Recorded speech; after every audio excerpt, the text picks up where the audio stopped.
passé.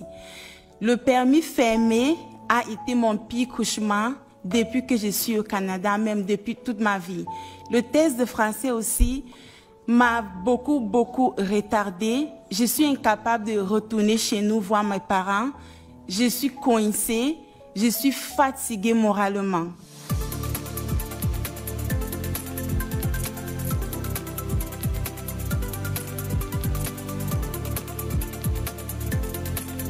Bien, bonjour à tout le monde, j'espère que vous allez bien.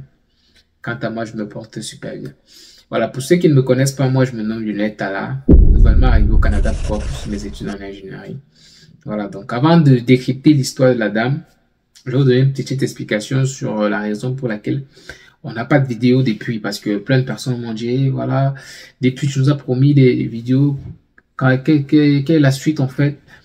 Bref les gars, c'était pas facile avec la nouvelle session qui a débuté et aussi pour mes jobs, en fait, j'ai eu beaucoup de changements. Donc, du coup, c'était vraiment pas facile de trouver le temps de pouvoir monter les vidéos et voilà, et les tourner. Donc, du coup, les vidéos s'en viennent.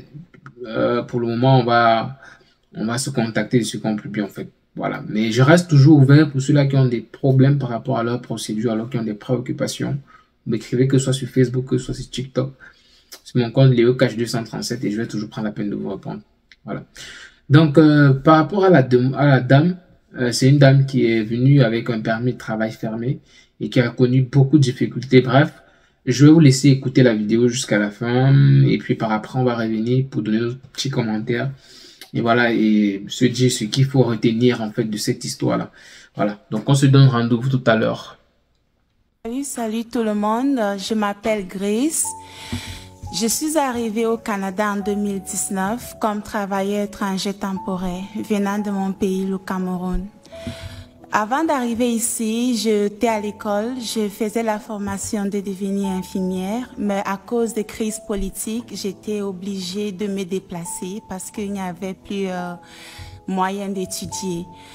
J'ai trouvé l'emploi ici au Canada et puis je me suis déplacée, je suis venue, mais je suis venue avec un permis fermé. J'ai commencé à travailler avec cette permis et mon employeur m'a abusé pendant 14 mois sans arrêt. Il m'a abusé, j'ai même eu l'accident, je suis tombée malade, les conditions de travail n'étaient pas bien, mais à cause de la peur et j'étais obligée de rester là jusqu'à ce que j'ai rencontré le CTI qui m'a aidé à quitter cet endroit. Mais quand je suis sortie de là, j'ai eu un permis ouvert pour les personnes vulnérables et je suis retournée dans le domaine de la santé. J'ai commencé à travailler comme préposée aux bénéficiaires. Et là, tout allait bien parce que c'était un permis ouvert. Je devais renouveler je devais retourner sur le permis fermé. Mais entre-temps, j'ai composé le test de français 3 fois sans succès. Et parce que je n'ai pas réussi le test de français, ça a beaucoup retardé ma vie et j'étais obligée de retourner sur le permis fermé. J'ai commencé à dire à mon employeur que j'ai besoin de EIMT pour pouvoir faire la demande de permis de travail. Et puis, elle m'a demandé beaucoup d'argent. Je me suis sentie obligée de quitter le Québec parce que le test de français ne me permet pas de m'intégrer malgré le fait que j'ai servi ou travaillé au Québec en français pendant 2 ans sans souci. Là, je me suis déplacée, je suis partie en Alberta. Étant là-bas, j'étais toujours obligée de chercher un employeur qui va me donner le EIMT pour le permis fermé. J'ai trouvé un employeur, il a accepté et puis il m'a dit qu'il va me donner le EIMT. Il m'a donné un document. J'ai utilisé ça pour faire la demande de mon permis de travail fermé.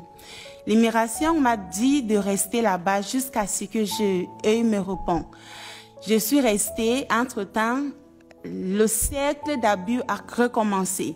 Mon employeur a commencé à m'harceler sexuellement, psychologiquement, commencé à me dire je n'ai pas le droit de sortir parce que j'étais préposée aux bénéficiaires, mais à domicile. Donc, je vivais avec mon employeur. Je suis restée là-bas. Après, j'ai écrit à l'immigration. J'ai expliqué tout ce qui se passe. Ils ont appelé la police. La police m'a appelé. J'ai donné toutes les preuves d'abus que j'avais. Et puis, la police m'a juste dit, oh, il faut juste oublier et continuer à avancer avec ta vie. Je n'avais pas de choix. Je suis restée jusqu'au 15 août 2022. L'immigration m'a répondu en disant que la demande de permis a été refusée à cause de manque de EIMT. Le 16 août, j'ai appelé le bureau de EIMT pour demander mais pourquoi est-ce que le permis a été refusé? Et puis, le bureau m'a dit parce que mon employeur a fait la demande, mais il n'a pas inclus mon nom. Et quand j'ai demandé à mon employeur, il m'a dit, oui, ma fille a fait ça parce qu'il voulait se débarrasser de toi. Donc, j'ai perdu encore 7 mois de ma vie pour rien. Depuis le 15 août jusqu'à aujourd'hui, devant vous, je souffre, je ne peux plus travailler. J'étais obligée de rétablir mon statut comme visiteur, chercher un autre employeur qui va encore me donner mon 3e permis fermé et je ne sais pas ce qui va se passer. Le permis fermé a été mon pire cauchemar depuis que je suis au Canada, même depuis toute ma vie. Le test de français aussi m'a beaucoup retardé. Je suis incapable de retourner chez nous voir mes parents. Je suis coincée, je suis fatiguée moralement. Devant vous, c'est une infirmière, mais je ne peux pas réaliser mes rêves parce que le test de français m'empêche. Malgré le fait que je suis au Canada, je suis au Québec, je m'exprime en français, je ne peux pas m'intégrer parce que le Québec estime que mon niveau de français n'est pas assez. Je ne sais pas pourquoi. Mais si je suis devant vous aujourd'hui, c'est pour vous dire que s'il vous plaît, ce n'est pas juste moi qui est dans ces situations. Il y a beaucoup d'entre nous qui ne sont pas capables de sortir et de parler. Nous avons vraiment besoin de... Merci. D'accord. Donc, vous venez de suivre son histoire. En fait, pour un résumé comme ça, c'est une dame qui vient du Cameroun. Elle est venue en tant que travailleuse avec un permis de travail fermé, donc comme travailleuse temporaire, on va dire. Donc, pour ceux-là qui maîtrisent la procédure, en fait, pour pouvoir faire ta demande, tu as besoin que ton employeur te fournisse le IMT. Voilà, le IMT. Et puis, donc, elle arrive, donc, elle a des difficultés pour son premier employeur. Elle signale que voilà, elle est harcelée. Et puis, on lui permet d'avoir un permis de travail ouvert.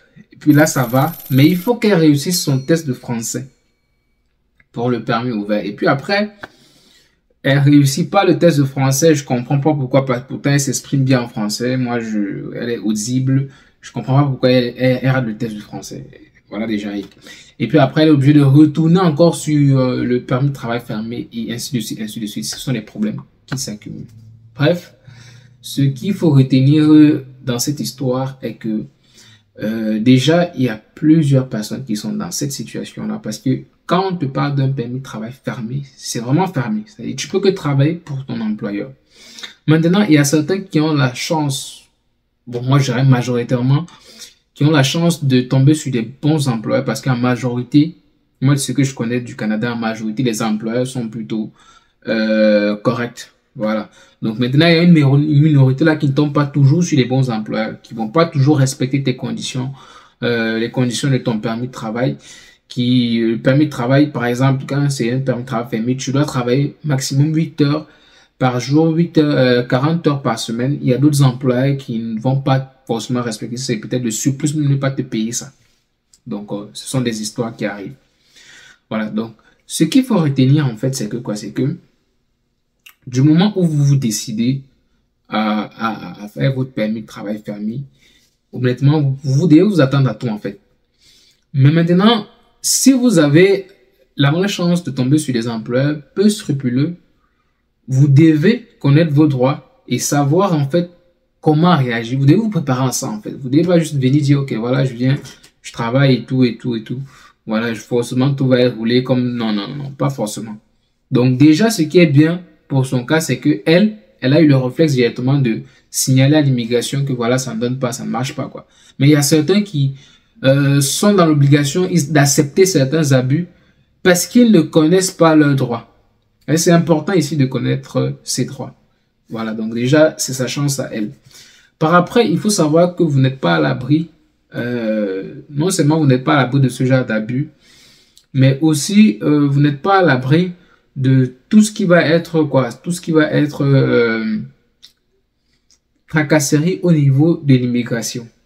Parce que je comprends pas vraiment comment est-ce que après on lui fait quitter. C'est vrai, elle n'a pas eu le test de français, mais je crois qu'elle avait déjà fait assez de temps pour pouvoir postuler pour la résidence permanente. Sauf si je comprends pas trop, parce que une fois que tu as déjà parcouru en fait, tu as fait un bon bout de temps au Canada, tu es admissible pour la résidence permanente. Donc d'après son histoire, c'est une histoire qui se déroule sur des années en fait. Donc je comprends pas pourquoi est-ce que après son contrat de travail avec le premier employeur, qu'elle n'a pas postulé pour la résidence permanente, ou bien même après postuler pour les études, parce que je crois les travailleurs temporaires actuellement, non même pas que je crois, c'est ça, ils ont la possibilité de faire des études. Ils ont la possibilité de faire des études. Je sais pas pourquoi elle n'a pas envisagé ça, parce que quitter de permis de travail à permis de travail, c'est pas trop ça en fait. Tu finis ton contrat de travail. Si après tu es admissible à demander ta résidence permanente, tu demandes ta résidence permanente.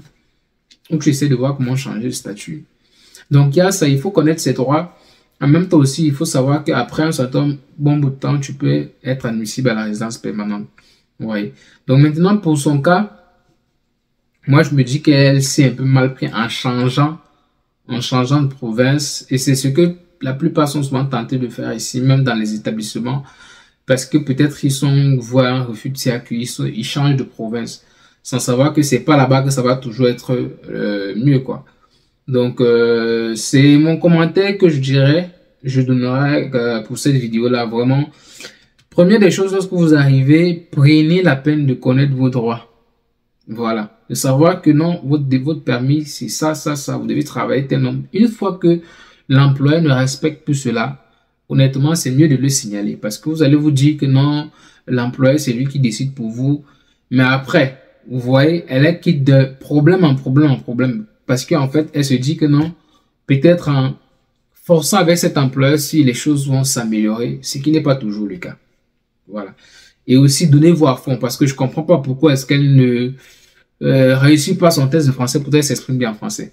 Parce que c'est pas de la faute du Québec si elle réussit pas son test de français. Et le Québec a ses lois. Lorsqu'on te dit que tu as besoin du test de français, si tu ne réussis pas, c'est pas le truc. Donc, il faut te battre à réussir tes examens de langue. Voilà, donc c'est ce que je donnerais comme conseil. Vraiment, premièrement, prenez la peine de connaître vos droits et par après, faites l'effort de terminer votre contrat le plus tôt possible et postuler pour la résidence permanente. Voilà.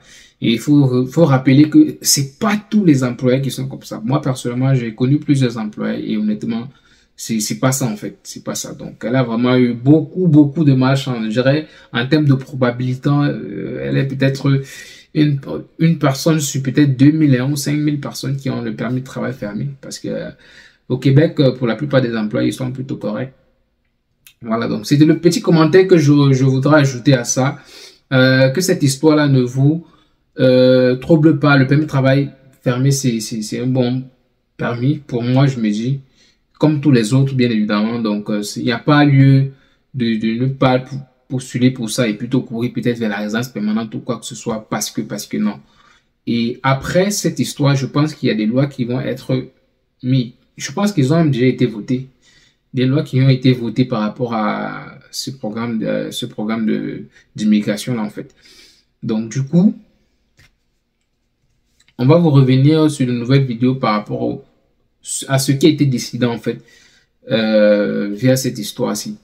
Voilà, donc vos avis en commentaire, pour ceux qui ont un plus à donner par rapport à cette histoire-là, vous les laissez en commentaire et ça sera très intéressant de discuter de cela avec vous. Voilà, donc sur ce, je vous remercie. On reste scotché sur la chaîne. Si vous n'êtes pas abonné, abonnez-vous.